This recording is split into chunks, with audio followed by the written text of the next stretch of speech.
Now let's start the pressure in fluid, transmission of pressure in liquid. Liquid ની અંદર pressure કેવી રીતે transmit થાય મતલબ કોઈ એક જગ્યાએ તમે પ્રેશર લગાડો તો એ પ્રેશર છે એ આગળ જઈને બીજા કેટલી જગ્યાએ પ્રેશર લગાડે. તમે ક્યારે એવું નોટિસ કર્યું છે? આવું સ્લાઇડર ના હોય, તમારા વિન્ડો છે એમાં સ્લાઇડર ના હોય, સિમ્પલ બારી હોય, આમ વિન્ડો ખુલેવી હોય તો તમે જોરથી દરવાજો ખોલો તો બારી બી ખુલી જાય, અવાજ અથવા એર લાગે અથવા અવાજ આવે, એવું બધાએ જોયું હશે. ફોર એક્ઝામ્પલ આપણે બાથરૂમ જોરથી બંધ કરે તો એની જે પેલી વિન્ડો હોય જોરથી આમ ટક દેનો અવાજ આવે. હા, ગોટ ઇટ. એ કેમ? કારણ કે સપોઝ આ દરવાજો હું જોરથી ખોલું તો એ હવા છે એ એકદમ અંદર આવે ને બધી જ જગ્યાએ પ્રેશર લગાડે. But as wall is rigid, wall તો રિજિડ છે એટલે ત્યાં આગળ બહાર જઈ ના શકે, તો જે ખુલ્લી જગ્યા છે ત્યાં પ્રેશર લગાડે. એ હવા જે તમે અંદર હવા દરવાજાથી ધક્કો મારી અંદર જો પ્રેશરથી અંદર આવી, they exert the pressure equally on each and every surface of the room. Okay, તો એ જ છે આ સેમ લો. દરવાજો ખોલીએ તો શું અંદર થાય છે? એ જ લો છે transmission of pressure in the fluid. Fluid એટલે હવા, જેમ કે રૂમની અંદર હવા ભરેલી છે તો એ પણ શું કહેવાય? ફ્લુઇડ કહેવાય, because air is a fluid. તો જે પ્રેશર લગાડ્યું તો ફ્લુઇડની અંદર પ્રેશર લાગે અને ફ્લુઇડ છે એ પ્રેશરને ટ્રાન્સમિટ્સ કરે બીજી જગ્યાએ. રાઈટ? ઓકે, હવે અંદર વાંચજો બરોબર એકદમ ધ્યાનથી. This law is known as the principle of transmission of fluid pressure. Transmission of fluid pressure એટલે કે પ્રેશર તમે લગાડ્યું, બહાર દરવાજો ખોલ્યો એટલે પ્રેશર, તમે દરવાજા પર પ્રેશર લગાડ્યું, દરવાજાને લીધે એર ઉપર પ્રેશર આવે અને air is being fluid, so fluid છે એ વોલ ઉપર પ્રેશર લગાડે. ઓકે, પ્રેશર ટ્રાન્સમિટ્સ થાય. This law states that whenever any pressure is applied to any part of the boundary of a confined fluid, confined નો મતલબ પૂરેલી, જેમ કે room બંધ છે તો આ રૂમની અંદર જેટલી હવા છે એ આ રૂમમાં પૂરાયેલી છે, કન્ફાઇન્ડ છે. કન્ફાઇન્ડ એટલે લોકડ. ઓકે, તો એ કન્ફાઇન્ડ, આ જો અહીંયા આગળ એક ડાયાગ્રામ આપેલો છે જેમાં કન્ફાઇન્ડ લિક્વિડ છે અથવા તો ગેસ છે અંદર, એને ચાર જગ્યાએ વિન્ડો છે, સમજો એની વિન્ડો છે જેને હું પિસ્ટન કહીશ અહીંયા લોકો, જે એર ટાઈટ છે એટલે કે અંદરની હવા એ બહાર ના જઈ શકે અને બહારની હવા અંદર ના જઈ શકે. ઓકે, તો આ જે કન્ટેનર છે એની અંદરનું liquid is confined with 4 pistons with equal diameter. એનો જે ડાયામીટર છે ને, જેનો એરિયા છે ને, આ જે એરિયા બી કહી શકીએ ને, એરિયા સરખો છે આ ચારે ચાર પિસ્ટનનો. Okay,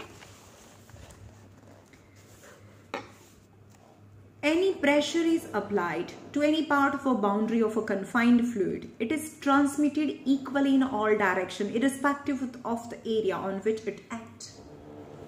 Irrespective of the area on which it acts.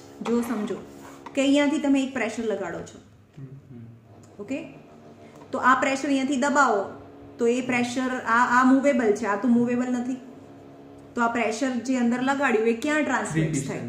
બાકીના 3 પિસ્ટન્સમાં ટ્રાન્સમિટ્સ થાય. હવે આનો એરિયા છે ને એટલો જ આ 3 નો એરિયા છે, તો આ જેટલું અંદર આવ્યું એટલું જ બહાર જશે કે એનાથી ઓછું જશે? એટલું જ જશે.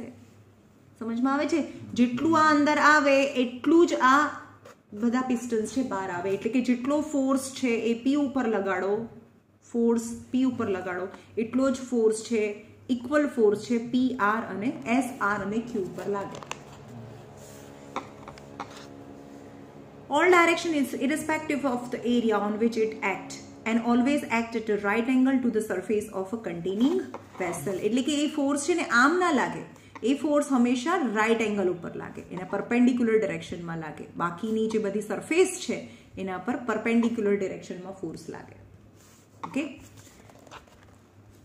take a vessel having 4 openings of an equal cross section area. એક કન્ટેનર છે અને એને 4 ઓપનિંગ છે અને ઓપનિંગનો જે ક્રોસ સેક્શન એરિયા છે ને આ એરિયા સરખા છે, right?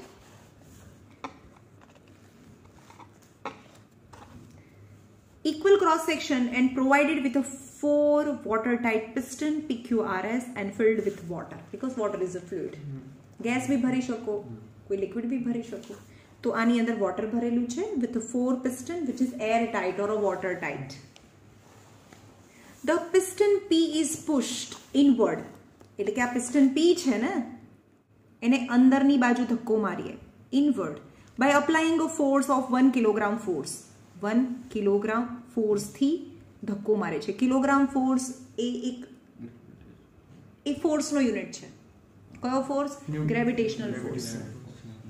1 kilogram force equal to કેટલા થાય? કેટલા ન્યૂટન થાય? ન્યૂટન મીટર પર 1 ન્યૂટન મીટર. કિલોગ્રામ ફોર્સ એટલે કેટલા ન્યૂટન થાય? 9.8 ન્યૂટન થાય ઓર 10 ન્યૂટન થાય. સમજમાં એવું? 1 કિલોગ્રામ ફોર્સ, આ ફોર્સ છે. ફોર્સ એટલે ધક્કો, એની પુશ. અહીંયા પુશ કરીએ છીએ, એક ધક્કો મારીએ છીએ. કેટલો? 1 કિલોગ્રામ, 10 ન્યૂટનનો ધક્કો મારીએ છીએ અહીંયાથી. તો શું થાય? Inward, by applying a force of 1 kilogram force on it, it is found that the piston QRS move outward. જ્યારે આને અંદરની સાઈડ ધક્કો મારો તો આ S, R અને Q છે એ આઉટવર્ડ છે, એ પુશ થાય, બહારની સાઈડ જાય. To check their motion, we have to apply the force of 1 kilogram force at each of the piston QRS. હવે અહીંયાથી બી ધક્કો મારો છો, સાંભળો, અહીંયાથી બી તમે ધક્કો મારો છો, પણ આ અહીંયાથી ધક્કો મારીએ એટલે S, R અને Q છે બહારની સાઈડ જાય. પણ એ બહારની સાઈડ ના જવા દેવા હોય તો એને અહીંયા ઇનવર્ડ ધક્કો મારો ત્રણેય જગ્યાએથી, રાઈટ? ત્રણેય જગ્યાએથી ઇનવર્ડ ધક્કો મારું તો એ બહારની સાઈડ રોકવા માટે મારે કેટલો અંદરની સાઈડ ફોર્સ લગાડવો પડે? Equal as a 1 kilogram force at each place. 1 kilogram force and 1 kilogram force જેટલો મારે ઇનવર્ડ ફોર્સ આપવો પડે, રાઈટ?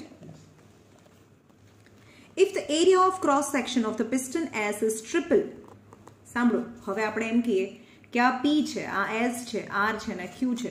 હવે એરિયા આ પિસ્ટનને હું થોડું મોટું કરી દઉં, એનો એરિયા છે હું 3 ટાઈમ્સ કરી દઉં. આવું છે, આવું પિસ્ટન બનાવું મોટું. સમજમાં આવ્યું? આવું મોટું પિસ્ટન બનાવું. આના એરિયા કરતા આનો એરિયા 3 ટાઈમ્સ છે. તો અહીંયા તો મારે એને ચેક કરવા માટે કેટલો ફોર્સ આપવો પડશે? 3 kilogram force, right?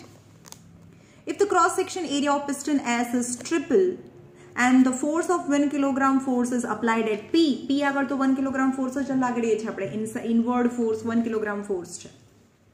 Then the piston S will move outward with a triple force. તો આને ટ્રિપલ ફોર્સ લાગે કારણ કે એટલા જ એરિયામાં એક સરખો ફોર્સ લાગે. આ એરિયામાં આ જેટલા એરિયાથી ગયું, આ એરિયા છે 1 કિલોગ્રામ, આ જેટલું ક્રોસ સેક્શન એરિયા છે એના પર 1 કિલોગ્રામ ફોર્સ લાગ્યું તો એટલા જ એરિયામાં 1 kilogram force, 1 kilogram force, 1 kilogram force, total 3 kilogram force towards outward. And check it outward motion, we will have to apply 3 kilogram force. એટલે કે આને outward motion ને ચેક કરવું હોય, રોકવું હોય તો મારે આને 3 kilogram force થી એને રોકવું પડે. Okay? This shows that the pressure applied at one point of the liquid is transmitted equally in all direction. Equally એટલે સમજો ને, આ જેટલો એરિયા હતો એટલો આ એરિયા પર જેટલો ફોર્સ લાગ્યો એટલા એરિયા પર એટલો જ ફોર્સ લાગે, એટલે ઇક્વલી ટ્રાન્સમિટ થાય છે. ટ્રાન્સમિટ થાય એની if you applied a force at one point, then in the liquid that force transmits on all the surface of the container. Okay, now hydraulic press. Hydraulic press જો આખું આ જે છે ને નહીં કરાવું હું તમને હાઇડ્રોલિક પ્રેસ, એ કોર્સમાં નથી, કેટલી એકે વખત મેં કરાયું નથી, પણ ખાલી હું તમને સમજાવી દઈશ કે કેવી રીતે થાય hydraulic press. Okay, hydraulic press principle, it is based on the Pascal's law.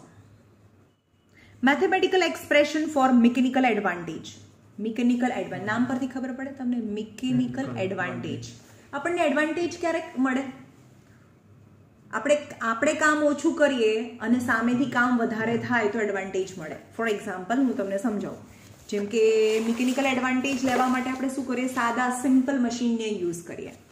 For example એક આ રોડ છે, બરોબર, અને અહીંયા હું અહીંયા બહુ મોટો પથ્થર છે જેને મારે ઉપાડવાનો છે. ઓકે, તો એને હાથથી ઉપાડું તો સપોઝ આ એનું વેઇટ છે 20 ન્યૂટન છે. કારણ કે weight is force, force is weight. એ 20 ન્યૂટન એનું વેઇટ છે. તો મારે અહીંયાથી એને ઉપાડવો હોય તો હાથથી ઉપાડું તો I have to apply force of 20 newton and move it from one place to another place. પણ એ તો બહુ હાર્ડ છે મારી માટે. તો હું શું કરીશ, એની નીચે હું રોડ લગાડી દઈશ અને રોડના એક છેડે આવો એક બીજો નાનો પથ્થર મૂકી દઈશ. સમજમાં આવ્યું? અને પછી આને મારે ઉપર ઉઠાવો છે ને, તો અહીંયાથી હું એને નીચેની સાઈડ ફોર્સ લગાડું છું. તો જુઓ, આ લોડ છે તો આને લોડ આર્મ કહેવાય. લોડની આને ફલક્રમ કહેવાય. વચ્ચે તમે ભણ્યા જશો સિમ્પલ મશીનમાં. આ લોડ છે, આ ફલક્રમ છે. તો લોડ અને ફલક્રમ વચ્ચેનો જે ડિસ્ટન્સ છે એને લોડ આર્મ કહેવાય. અને અહીંયાથી નીચે એફર્ટ લગાડીએ છીએ. એફર્ટ ઇઝ અ ફોર્સ, કારણ કે નીચેની સાઈડ આપણે ધક્કો મારીએ છીએ, ફોર્સ લગાડીએ છીએ, તો આને એફર્ટ આર્મ કહેવાય. સમજ? તો ફોર્મ્યુલા છે load into load arm equal to effort into effort arm. Okay, load into આ લોડ છે, આ જે લોડ મારે જે પથ્થર છે મારો લોડ છે, load into load arm equal to effort into effort arm. હવે આ રોડ છે એ મને ખબર છે કે આ 1 મીટરનો લીધો અને આ બાકીનું 5 મીટર છે. સમજમાં આવ્યું? તો જુઓ, 20 કિલોનો પથ્થર, 20 ન્યૂટન પથ્થર છે, હું કેટલા ઓછા ફોર્સથી હું ઉપાડી શકું. જોઈએ, લોડ કેટલો? 20. લોડ કેટલો? 20. લોડ આર્મ કેટલો? 1. એફર્ટ ખબર નથી. Effort arm 5. તો effort is equal two 20 1 20 upon 5. તો effort is equal two 4 newton. Just 4 newton. 20 ન્યૂટનનો પથ્થર છે, જો હું આ સિમ્પલ મશીન યુઝ કરું તો ખાલી 4 ન્યૂટનથી ઉપાડી શકીએ. તો વોટ ઇઝ મિકેનિકલ એડવાન્ટેજ? હંમેશા યાદ રાખજો, મિકેનિકલ એડવાન્ટેજનો મતલબ થાય load upon effort. Load upon effort. Load કેટલો હતો? 20 ન્યૂટન. અને એફર્ટ કેટલું હતું? 5. એફર્ટ હતું 4 હતું. એટલે કે મને એડવાન્ટેજ 5 જેટલું એડવાન્ટેજ મળ્યું. 5 ટાઈમ એડવાન્ટેજ મળ્યું મને. સમજમાં આવે છે? મિકેનિકલ એડવાન્ટેજનો મતલબ થાય મને એડવાન્ટેજ મળ્યો. આ મશીન યુઝ કરવાથી મને ફાયદો થયો. એડવાન્ટેજ એટલે ફાયદો. અને એડવાન્ટેજ એટલે શું? Load upon effort. બોલો, load upon effort. Load upon effort. Load upon effort is advantage. Mechanical advantage is a mechanical advantage. Mechanic કેમ? કારણ કે આપણે એક મશીન યુઝ કર્યું છે એટલે મિકેનિકલ એડવાન્ટેજ કહેવાય. સમજમાં? આ સિમ્પલ એક્ઝામ્પલ પરથી મેં તમને સમજાવ્યું. હવે એ જ વસ્તુ છે તમારે પ્રેશરમાં સમજવાની છે. એમાં થોડું વધારે છે. ખબર પડી?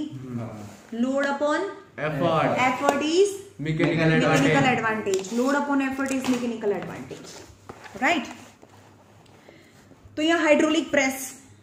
હવે એમાં આપણે મિકેનિકલ એડવાન્ટેજનું મેથેમેટિકલ એક્સપ્રેશન લાવવાનું છે. Consider two tubes x and y of a cross-section area small a and capital A respectively. તો અહીંયા જુઓ તમે, બે ટ્યુબ લીધી છે, ટ્યુબ x અને y, જેનો ક્રોસ સેક્શન એરિયા, એકનો ક્રોસ સેક્શન એરિયા ઓછો છે, બીજાનો ક્રોસ સેક્શન એરિયા વધારે છે. જે નાનો છે એનો ક્રોસ સેક્શન એરિયાને આપણે a કહીએ અને મોટું છે એનો ક્રોસ સેક્શન એરિયાને આપણે કેપિટલ A કહીએ. સમજમાં આવ્યું? Okay. X and Y are the two tubes of a cross-section area small n capital A and are joined together by a horizontal tube. જે નીચેથી એક horizontal tube થી બંને connected છે. Okay. Let the tubes be filled with water and then fitted with the airtight piston P and Q.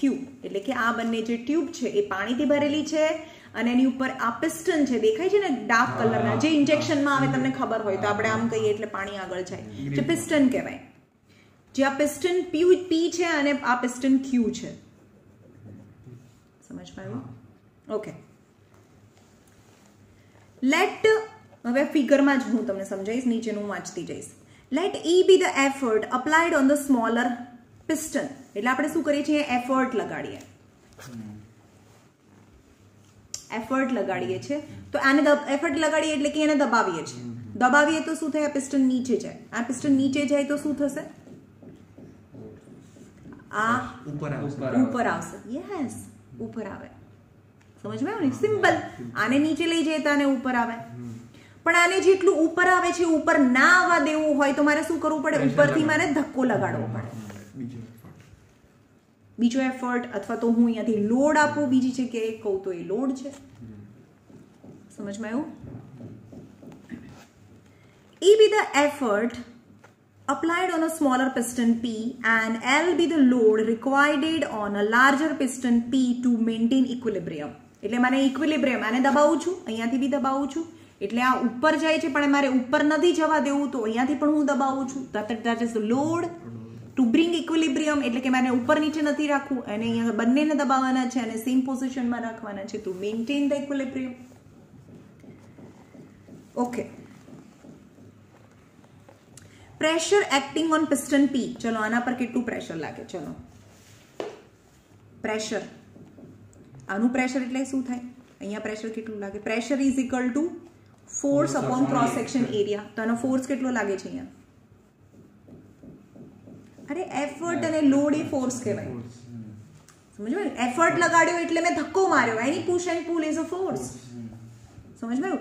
તો અહીંયા pressure કેટલું લાગે? E અને એનો cross section area small a. અહીંયા pressure E upon small a લાગે. તો આ જેટલું પ્રેશર લાગે આપણે અહીંયા આગળ હમણાં જોયું ને ટ્રાન્સમિશન થાય, અહીંયાથી જેટલું પ્રેશર લગાડે એટલું જ પ્રેશર અહીંયા લાગે ને. તો અહીંયાથી જેટલું પ્રેશર લાગે છે એટલું જ પ્રેશર આના પર લાગે છે. તો same pressure is transmit in piston Q. તો પિસ્ટન Q ઉપર કેટલું પ્રેશર લાગે? E અપોન a જેટલું લાગે. સમજમાં આવ્યું? ઓકે. એટલે આના પર પણ નીચેથી કેટલું લાગે છે? નીચેથી ઉપર E અપોન a જેટલું પ્રેશર લાગે છે. પણ એને ઇક્વિલિબ્રિયમ કરવું હોય તો ઉપરથી નીચે આપણે પ્રેશર આપીએ છીએ તો એ પ્રેશર કેટલું છે? L upon capital A. Yes, it is L upon capital A થાય. પણ શું આ નીચેથી ઉપર જે પ્રેશર લાગે છે એને જ ઓવરકમ કરવા માટે આપણે ઉપરથી નીચે પ્રેશર લગાડીએ છીએ. તો આ બંને પ્રેશર તો કેવા હોય? સરખા હોય ને. જેટલું આ નીચેથી ઉપર લાગે છે એટલું જ ઉપરથી નીચેથી ઉપર પ્રેશર લાગે છે એટલું જ ઉપરથી નીચે પ્રેશર લાગે છે. એટલે એ ઉપર બી નથી નીચે બી નથી જતું, એ જે પોઝિશનમાં છે એ જ પોઝિશનમાં રહે છે. Got it? આવ્યું સમજમાં? તો પછી આ બંને પ્રેશરને તમે ઇક્વલાઇઝ કરી શકો. એટલે કે E upon small a is equal two L upon capital A. તો અહીંયા આપણે આવી ગયા. જો હા, એનો મતલબ આ થોડું બકવાસ આપેલું છે. હું તમને બહુ ઈઝી કરાવું છું. તમે અંદર વાંચશો તો એમ કે આ શું કર્યું મેં આવું કરાવ્યું જ નથી. બહુ ઈઝી છે હે ને. તો આપણે અહીંયા લખવાનું કે E upon small a is equal two L upon capital A. તો અહીંયા લોડ અપોન એફર્ટ લઈ લો ને. લોડ અપોન એફર્ટ આને ઉપરથી નીચે લઈ જાઓ તો capital A upon small a થઈ ગયું. Yes, the load upon effort અહીંયા છે કાઈ ગયા. બોલો આપણે આ બધું થઈને અહીંયા આવી ગયા. Load upon effort is equal to capital A upon small a. સમજમાં આવ્યું?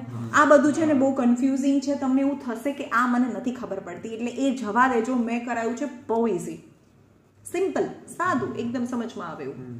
ઓકે. તો L અપોન A. તો L અપોન A ને તો શું કહેવાય? Mechanical advantage. મેં હમણાં સમજાયું. Load upon effort is a mechanical advantage. તો આને તો કહેવાય મેકેનિકલ એડવાન્ટેજ. એટલે કે મેકેનિકલ એડવાન્ટેજ નો મતલબ થાય capital A upon small a. એટલે આ થયું mechanical advantage is equal to capital A upon small a.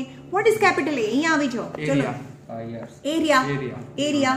પણ આ તો મોટું જે કન્ટેનર હતું એટલે એનું રેડિયસ પણ મોટું છે. એટલે એનું cross section area which is in circle. તો સર્કલનો એરિયા છે પાઈ આર સ્ક્વેર, એટલે પાઈ કેપિટલ આર સ્ક્વેર, અને આનો area pi small R square.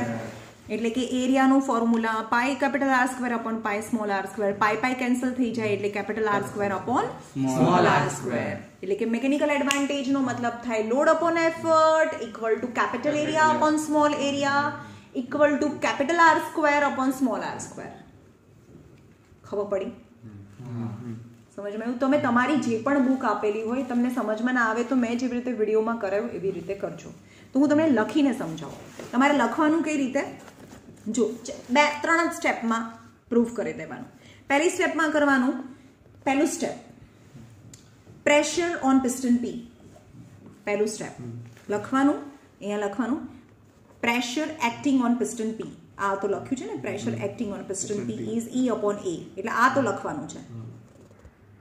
તો same pressure acting on Q, એ જ પ્રેશર છે, આ એ જ પ્રેશર છે Q ઉપર પણ લાગે છે, એટલે એ પ્રેશર છે અહીંયા આ પણ લખવાનું છે કે હા ભાઈ E upon A તો ત્યાં લાગે જ છે. પણ એ લખવાનું કે thrust acting on Q in upward direction. હવે આ બધું છે ને બકવાસ છે, આ બધું ના કરતા. ત્યાં લખવાનું due to load equilibrium maintain. ત્યાં લખવાનું જો એક સ્ટેપ હું તમને કરાવું. ત્યાં લખો due to load L equilibrium maintain. So pressure by load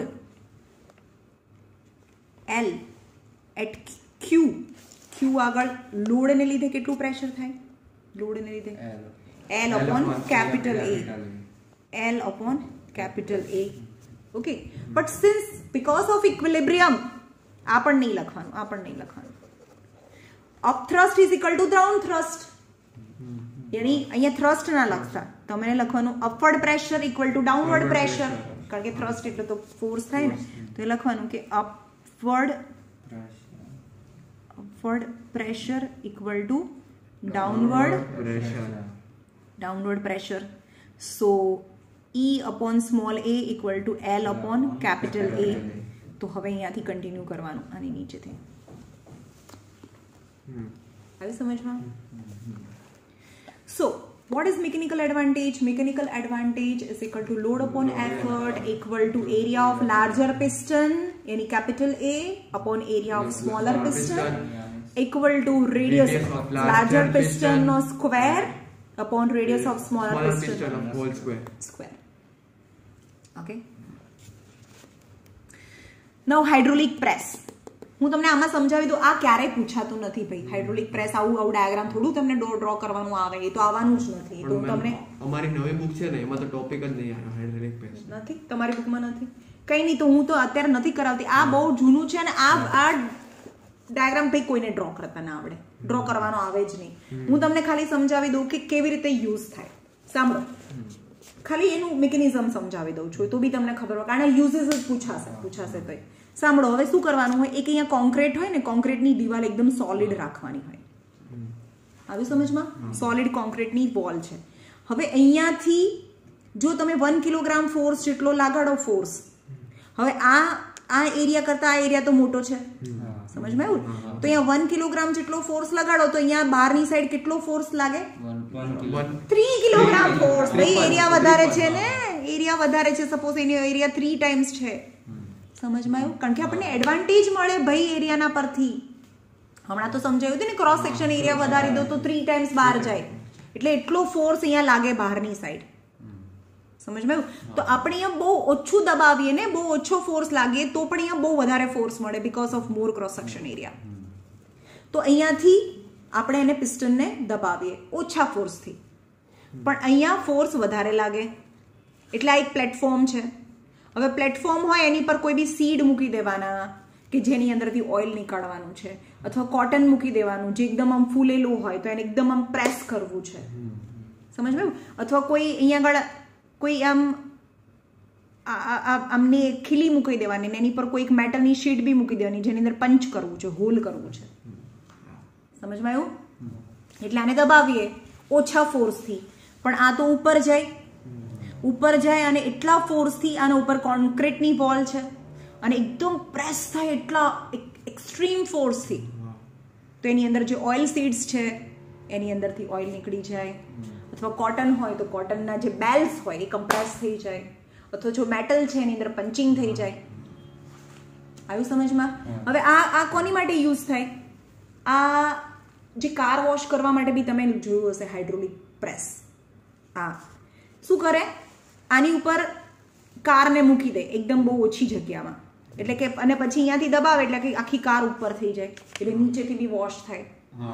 નીચે જતા રહે. હા, પેલા સમજમાં આવ્યું? એટલે કે આખી કાર બી ઉચકવી હોય તો બહુ ઓછા ફોર્સથી કારને ઉચકી શકાય. समझ में आयो रीजन?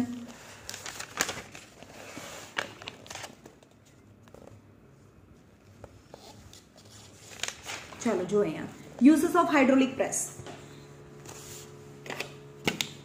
આ નથી કરવાનું ભાઈ, આ ના કરતા કશું. અને હું તમને રિટર્ન ગેરંટી આપું કે આ નહીં પૂછાય, એનું મિકેનિઝમ નહીં પૂછાય, કેવી રીતે કામ કરે છે નહીં પૂછાય, પણ એના યુઝિસ પૂછાશે. Okay, uses of hydraulic press. હવે 2-3 યુઝિસ તો તમને ખબર પડી ગયા.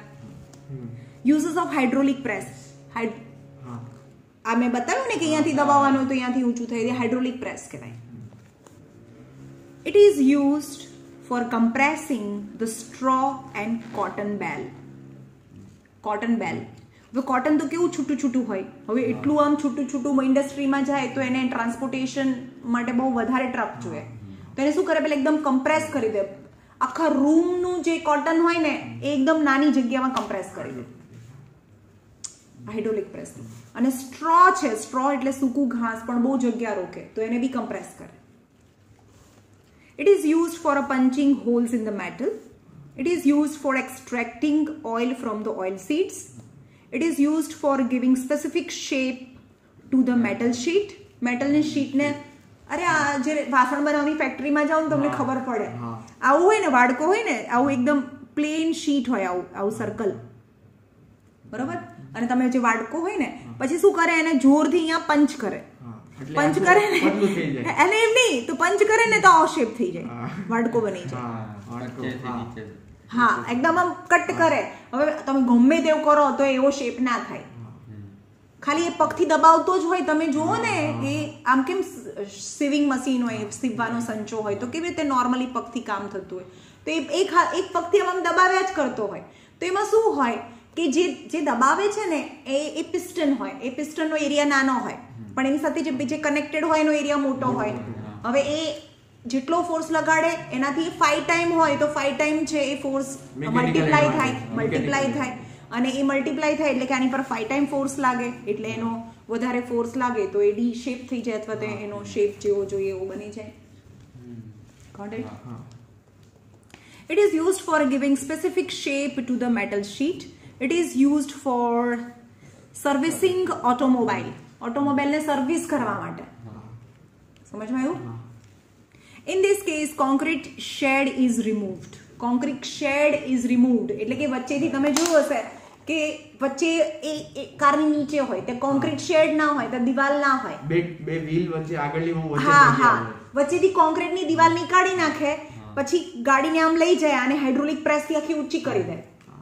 અને જે જ્યાં તમને ખબર પડે તે જોયું છે, જેમ કે આ દિવાલ છે અને આ બી દિવાલ છે, આ વચ્ચે નથી, અને કારને આવી રીતે ઊભી રાખવાની હોય. આ કાર છે, બરોબર.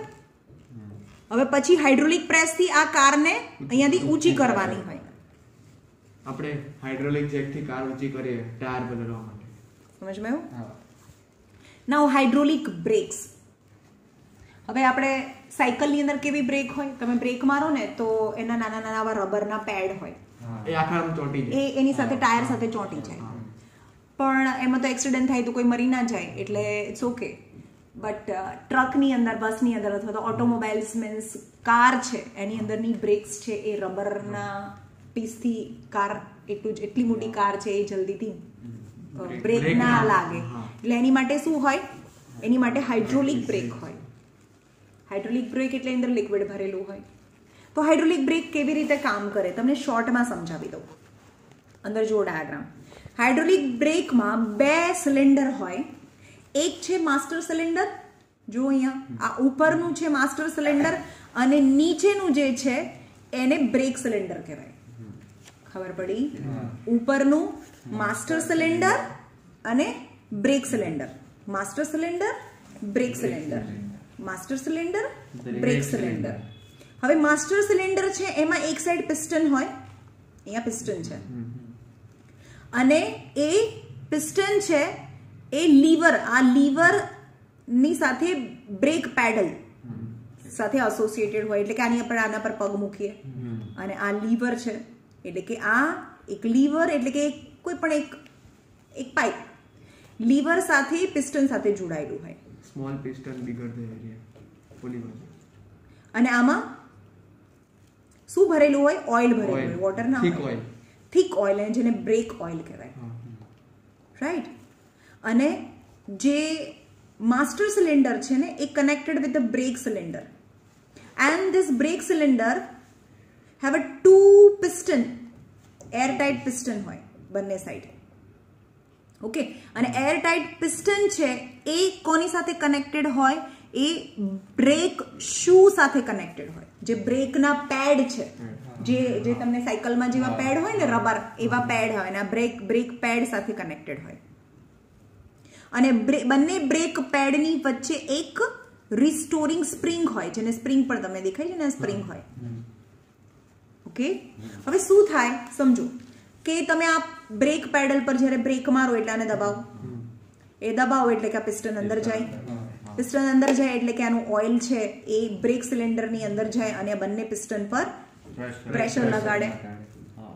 ઓકે, તો બંને પ્રેશર લગાડે એટલે કે આ પ્રેશર અને વચ્ચે રિસ્ટોરિંગ સ્પ્રિંગ પણ છે એટલે આ બહારની સાઈડ જાય એટલે કે બ્રેક શૂ છે એ આ વ્હીલ સાથે ચોંટી જાય, એટલે વ્હીલ ના ફરે એટલે બ્રેક લાગી ગઈ. હવે શું થાય કે હવે બ્રેક તમે નથી મારતા એટલે કે આની ઉપરથી તમે તમારો પગ લઈ લો, પગ લઈ લીધો તો શું થાય? આ પિસ્ટન ફરીથી બહાર આવતું રહે, ફરીથી બહાર આવતું રહે એટલે આની અંદર પ્રેશર ઓછું થઈ જાય, ઓર ઓઇલ પાછું બહાર આવી જાય. ઓઇલ પાછું બહાર આવી જાય એટલે કે આ, અને આ રિસ્ટોરિંગ સ્પ્રિંગ છે, આ સ્પ્રિંગ ખેંચાઈ હોય એટલે પાછી એ તરત સેમ પોઝિશનમાં આને લાવી દે. સમજમાં આવ્યું? એટલે ફરીથી એક આ જે વ્હીલ છે એ ફ્રી થઈ જાય. આવ્યું મિકેનિઝમ સમજમાં? ઓકે, હવે વાંચીએ. Hydraulic brake. હું ટેક્સ્ટ બુક લખું ને તો બહુ સાદી ભાષામાં એકદમ મસ્ત, એટલે 3 ઇડિયટ્સમાં નહીં સમજ में तो आना चाहिए ना. આ એના જેવું છે, હોય બહુ ઇઝી પણ રિપ્રેઝન્ટેશન એટલું ખરાબ કરી દે ને તો સામેવાળાને એમ થાય કે યાર આ રોકેટ સાયન્સ શું છે ખબર નથી. ડેફિનેશન ઓફ મશીન ખબર છે? હા, એટલે ભણવાનું બધું બહુ ઇઝી હોય છે પણ તમને કેવી રીતે સમજો છો અને સમજાવે છે ને, that is more important. Hydraulic brakes. It is based on the Pascal's law of liquid pressure. Hydraulic brake is essentially consist of a master cylinder. Master cylinder क्या होय? जे pump पासे होय, ये master cylinder. Master cylinder is filled with a thick oil, commonly called as a brake oil.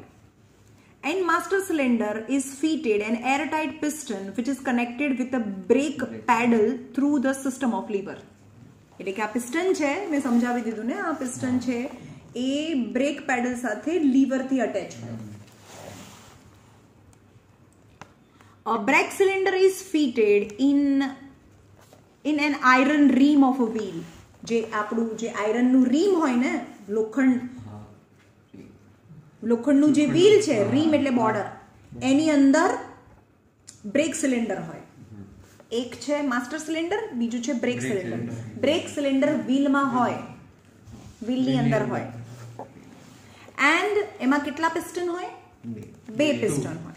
And it is provided with 2 airtight piston which are further connected with the brake shoes. એટલે કે બંને piston છે પાછા break shoes, જે રબરના લટ્ટા કહીએ, એ બ્રેક શૂઝ સાથે પિસ્ટન કનેક્ટેડ હોય. The master cylinder is connected with the brake cylinder. એટલે કે આ ઉપરનું જે સિલિન્ડર છે ને, the master cylinder is connected with the brake cylinder with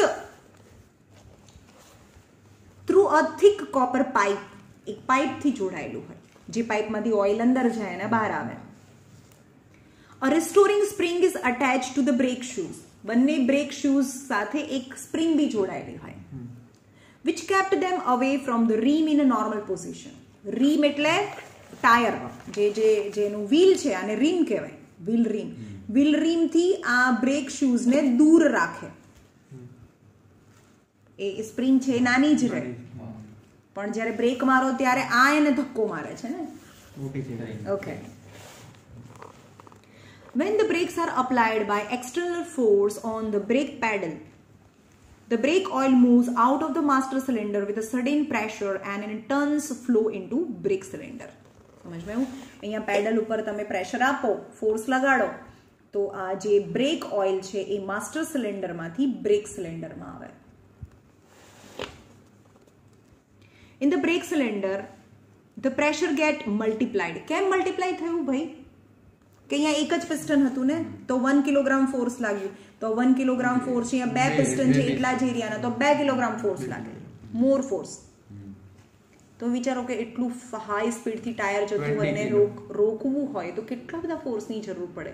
તો એ પિસ્ટન છે અને એની અંદર જે પિસ્ટન છે એનો એરિયા 2 ટાઈમ 3 ટાઈમ 5 ટાઈમ્સ બી હોઈ શકે, એટલે 5 ટાઈમ્સ ફોર્સ લાગે, જલ્દીથી ફોર્સ મલ્ટીપ્લાય થાય.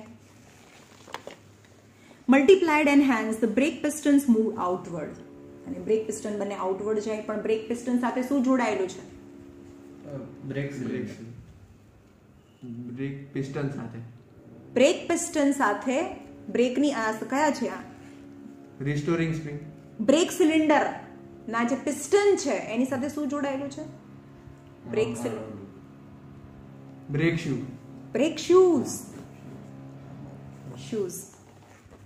And as the brake pistons move outward, in doing so they press the brake shoes tightly against rotating wheel.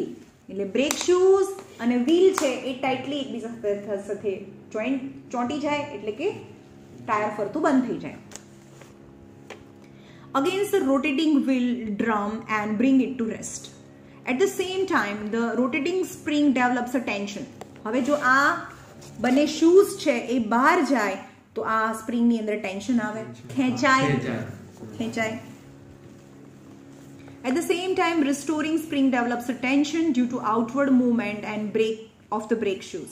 When the foot is lifted, હવે અહીંયાથી break લઈ લો, પગ લઈ લો તો આ પિસ્ટન બહાર આવતું રહે, અહીંયા લો પ્રેશર ક્રિએટ થાય, એટલે આનીથી ઓઇલ છે એ પાછું આવે. The brake oil flow back into the master cylinder, making the piston of the brake cylinder move inward. એટલે કે બ્રેક સિલિન્ડરના પિસ્ટન્સ છે અંદર જાય, પણ આ ટેન્શન વાળી જે સ્પ્રિંગ હતી એ ફરીથી રિકોઇલ થાય, ભેગી થઈ જાય. So brake shoe separate from the rotating wheel. Rotating wheel ક્યાં? હવે તો વ્હીલ બંધ થઈ ગયું અથવા ઓછું થઈ ગયું, ધીમું થઈ ગયું. The pressure on the brake shoes is thus released and restoring spring bring them back to their earlier position. અને જે restoring spring છે એ એને normal position માં પાછી લાવી દે. ઓકે, ચલો અહીંયા રાખીએ અને આ હમણાં બોર્ડ ઉપર કરાવું છું.